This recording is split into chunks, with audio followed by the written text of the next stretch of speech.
Our programs offer many languages. Please visit suprememastertv.com/schedule. Nos programmes offrent plusieurs langues. Veuillez visiter suprememastertv.com/schedule.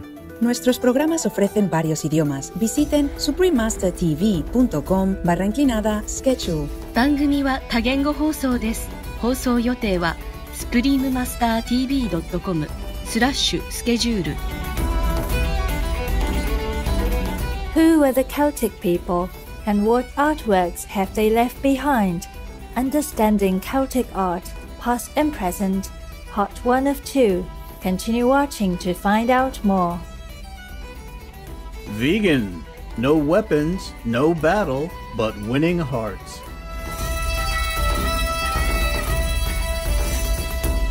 To make their day, ask those you meet on the Isle of Man, Canis Tashu? This means how are you in Manx, a language dear to the hearts of many from the island. I'm Catriona. The respectful citizens of the Isle of Man are grateful that you're aiding the world's evolution by awakening spiritually and using your God power within. May the divine grant you all that you need and more. Welcome to our show, Understanding Celtic Art, Past and Present, Part 1 of 2. The Celts were members of an ethnic group that shared a similar language, art, culture, and religion. They roamed across Europe and lived in countries such as France, Italy, Germany, Poland, Spain, Britain, and Ireland, dwelling in windowless round houses built either on hill forts or clustered together on small farms, or in enclosed settlements. Celtic houses in the southern regions were made from wattle, woven wood, and daub, straw and mud, while those in the northern regions were made from large stones held together by clay. Traces of the Celtic language and culture can still be found in Ireland and Great Britain, where their legacy remains the most prominent today. Some examples of surviving Celtic cultural traditions are the bagpipes and tartans of Scotland and Ireland. Celtic-speaking peoples from mainland Europe are known as continental Celts, while those from the British Isles are called insular Celts. The Celtic nations today consist of 6 regions: Brittany, Cornwall, Wales, Scotland, Ireland, and the Isle of Man, where the 4 Celtic languages, Welsh, Breton, Irish, and Scottish, are still spoken in their respective regions. There has also been a recent revival of 2 additional Celtic languages, Cornish in Cornwall and Manx on the Isle of Man. Celtic art has its origins in the Celtic people and has appeared throughout the continent from the Bronze Age to the present day. Its source and development can be studied from the carving, sculptures, metalwork, and woodwork of the ancient Celts. The artwork is generally ornamental and consists of beautiful geometric shapes with spirals, knots, interlaced animal people, and key patterns avoiding straight lines. The ancient Celts believed in many gods and in an afterlife. Celtic priests, known as Druids, taught the doctrine of transmigration of souls. Celtic art drew inspiration from religion and reflects an understanding of the spiritual world. The Gudrunstrup cauldron, a 1st century BC silver vessel found in Denmark, portrays Cernunnos, the god of the animal people, seated in a yogic lotus position and accompanied by animal people. He resembles Pashupati, an incarnation of the Hindu god Shiva. The Celts also expressed their religious beliefs through knots and symbols. They considered the oak tree, or dor in Gaelic, to be sacred and represented its root system in the form of the Dara knot, which is symbolic of the vast store of divine resources we all possess. The Celtic tree of life, with its branches reaching for the sky and its roots spreading down into the ground, represents the connection between heaven and earth. It also symbolizes rebirth, renewal, and the eternal cycle of life. The spread of Christianity had an influence on Celtic knot design. as reflected in the Carolingian cross, which represents a combination of Christian and pre-Christian Celtic concepts. The joining together of 4 triquetras to form a cross is believed to represent the eternity of God. Let's now take a closer look at the development of Celtic art throughout history. Celtic art spans many cultures across various regions of Europe and may even date back to the Neolithic or New Stone Age. Nevertheless, archaeologists consider Celtic culture to have emerged around 1000 BC, while art historians commonly begin to talk about Celtic art only from the Latin period, which lasted from the 5th to the 1st centuries BC.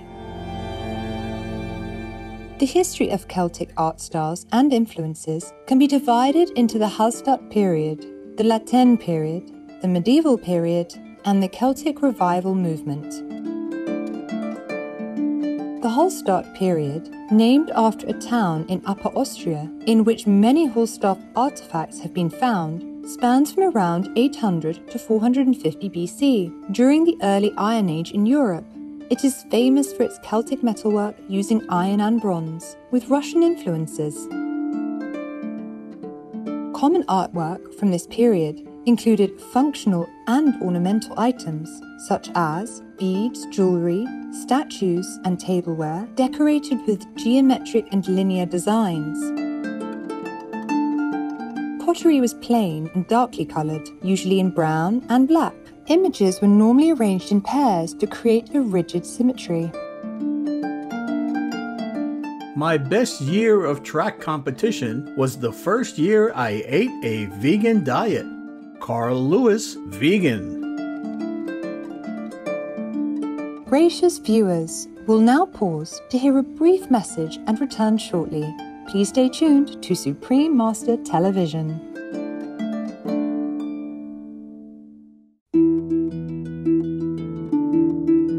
Welcome back to our show on Celtic art.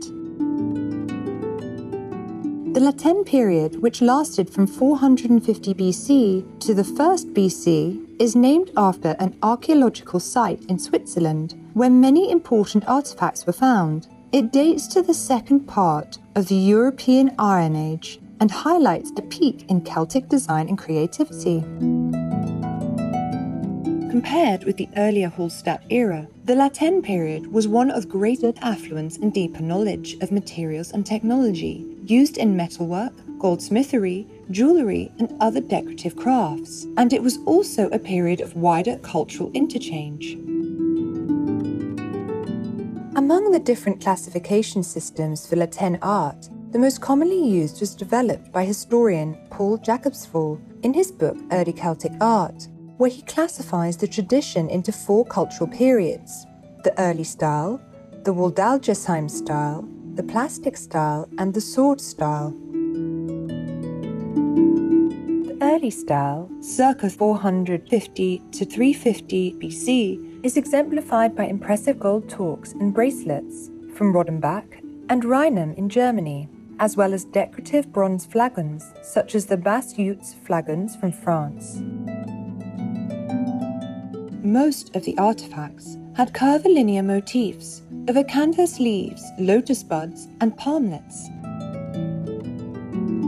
The Waldalgesheim, or vegetal style, circa 350 to 290 BC, named after an elaborate Celtic burial site in Germany, is less naturalistic than the early style, with plant motifs flowing into one another continuously. Other designs include triskels and human and animal people figures. A good example of this is the golden torque from Gorny Seabar in Montana, Bulgaria. Next came the plastic style, circa 290 to 190 BC, which is differentiated by its emphasis on 3D effects through the use of high-relief ornaments and by the complex transformation of form from abstract to figurative and from plant to animal people. Some examples are the Wandsworth Shield, found in the River Thames in London, and the bronze disc from a Celtic chariot burial in France. The sword style, which emerged after 190 BC, mostly appears on engraved swords and scabbards found at archaeological sites in Switzerland. It is characterized by finely engraved vegetal designs influenced by Hellenic floral motifs. The best British examples from this period are the Holcombe and Desborough mirrors. The brilliance of the artisans from the La Tène period lay in their ability to create a distinctive and energetic idiom from a diverse range of local and foreign art styles. La Tène art had a strong influence on subsequent insular art and 20th century design movements. From the 1st century AD onward, Celtic art absorbed more Mediterranean ideas as the Roman Empire expanded through continental Europe. Celtic art in the medieval period was practiced by the peoples of the British Isles between the 5th and 12th centuries AD. During the Christian period, Irish art was influenced by both the Mediterranean and Germanic arts, the latter through the Irish association with the Anglo-Saxons, thus creating what became known as insular or Hiberno-Saxon art. Celtic knot patterns began to prevail during this early Christian era, with the finest examples adopted in illuminated manuscripts such as the Book of Doro, the carpet pages from the Lindisfarne Gospels, and the Book of Kells.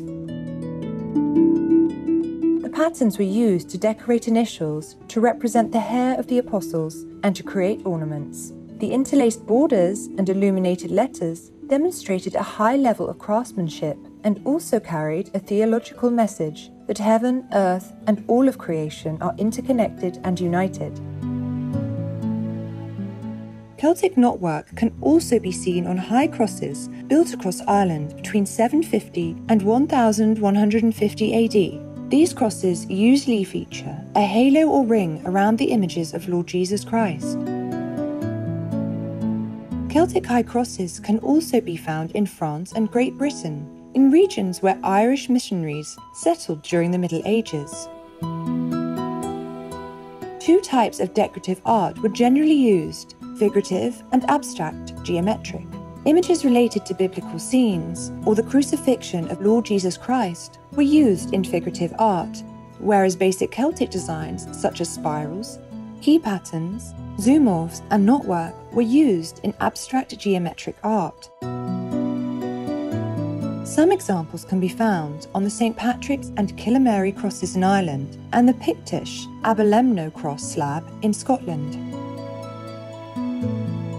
Metalwork had been a popular art form among the Anglo-Saxons and Celts in the British Isles before the emergence of insular art.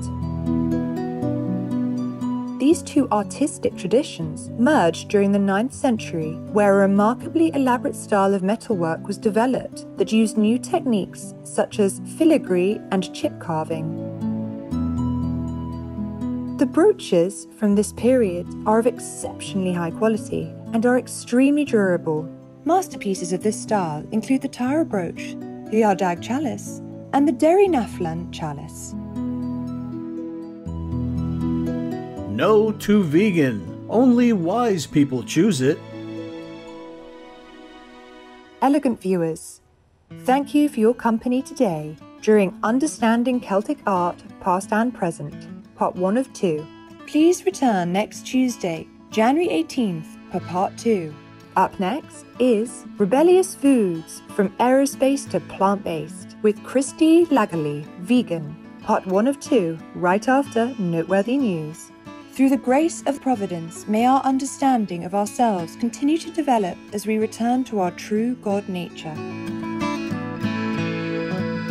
Our programs offer many languages. Please visit suprememastertv.com/schedule and suprememastertv.com/AJAR.